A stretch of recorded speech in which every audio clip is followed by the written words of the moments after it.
Hello friends, class 10 से एक topic discuss कर रहे हैं, सिमिलर ट्रायंगल्स। एक अच्छा सा क्वेश्चन दिया है, क्वेश्चन में पढ़ता हूं अपने बुक से। इन द गिवन फिगर, ये गिवन है आपको, ABC and DBC, ABC and DBC, okay, are the two triangle on the same base BC, okay. ये जो ABC है और ये जो DBC है, दोनों ट्रायंगल सेम बेस BC पर है और शो दैट, ओके। तो सबसे पहले मैं शो इधर लिख देता हूं, बाद में लिखूंगा गिवन। शो करके दिखाना है कि area of triangle ABC upon area of triangle DBC वो किसके बराबर है? AO अपॉन DO के। एरिया ऑफ ट्रायंगल ABC और एरिया ऑफ ट्रायंगल DBC, इसका एरिया बराबर है किसके? AO अपॉन DO के। चलिए, गिवन क्या है वो लिखिए। गिवन है triangle ABC and triangle BDC, triangle BDC are on same base BC। इस बेस का नाम हो गया BC है, ये दोनों ट्रायंगल हैं। ये शो करना है। अब ध्यान रखिए, एरिया ऑफ ट्रायंगल शो करना है तो half into base into height जैसी कोई चीज मुझे चाहिए। तो ट्रायंगल ABC में कोई हाइट नहीं दिख रही मुझे, तो चलिए हाइट कंस्ट्रक्ट कर लेते हैं AB। ऐसे BDC ट्रायंगल में कोई हाइट नहीं दिख रही मुझे, कंस्ट्रक्ट कर लेते हैं और इसको मान लेते हैं Q। तो मैंने लिखा कंस्ट्रक्शन क्या कि draw AP perpendicular BC and DQ perpendicular BC। दो परपेंडिकुलर डालते हैं जिनको मैं हाइट की तरह ट्रीट करूंगा एरिया लेते समय। AP परपेंडिकुलर BC और DQ परपेंडिकुलर BC।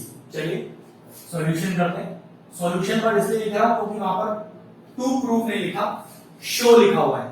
जब टू प्रूफ होता है तो प्रूफ लिखते हैं और जब टू शो होता है तो सॉल्यूशन करते हैं, ठीक है।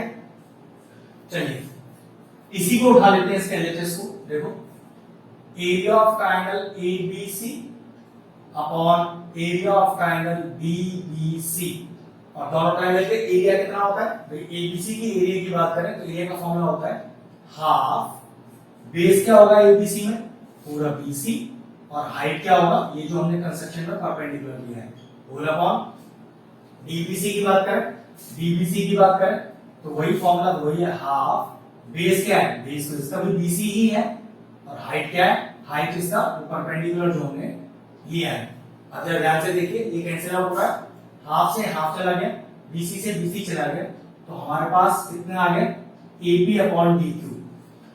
दोनों ट्रायंगल का एरिया का रेशियो आया AP बाय DQ, जबकि आपको चाहिए था AO बाय OD। तो फिर क्या करना है? जरा ध्यान से देखो, इन दोनों ट्रायंगलों को मैं अभी सिमिलर प्रूफ करूंगा, एकदम आसान है, आराम से हो जाएगा। इन ट्रायंगल AOP, ध्यान से देखिए, AOP ट्रायंगल DOQ, और कोई दो चीजें ढूंढिए, एंगल वाइज बात कर रहा हूं, जिससे ये सिमिलर हो जाए। तो देखो, angle 1 is equal to angle 2, angle 1 is equal to angle 2, each 90, और 90 क्यों है? भाई देखो ना, आपने बाय कंस्ट्रक्शन में से परपेंडिकुलर लिया हुआ है दोनों को, ठीक है। और जरा ध्यान से देखना, ये एंगल 3 और एंगल 4 तो आपस में बराबर नहीं है, वर्टिकली अपोजिट एंगल। जी हां, तो angle 3 equal to angle 4 vertically opposite angle. और अगर किसी दो ट्रायंगल में दो एंगल आपस में बराबर होते हैं तो ट्रायंगल हो जाते हैं सिमिलर। तो triangle AOP similar to triangle DOQ, और रीजन क्या आएगा? AA criteria. अब ट्रायंगल सिमिलर तो हो गए, इसका फायदा क्या है? तो अगर दो ट्रायंगल आपस में सिमिलर हैं तो दोनों ट्रायंगल की कॉरस्पॉन्डिंग साइड का रेशियो बराबर होगा। इसका मतलब ये होता है, अगर आपने यहां साइड ली है AO, इसके अपॉन में हमेशा साइड आएगी DO। चेक करो, AO तो DO, फिर आपने अगर साइड ली है OP तो यहां अपॉन में हमेशा साइड आएगी OQ, OQ। अगर आपने साइड ली है AP तो यहां आएगी हमेशा नीचे DQ। इसी को बोलते हैं कॉरस्पॉन्डिंग साइड का रेशियो बराबर।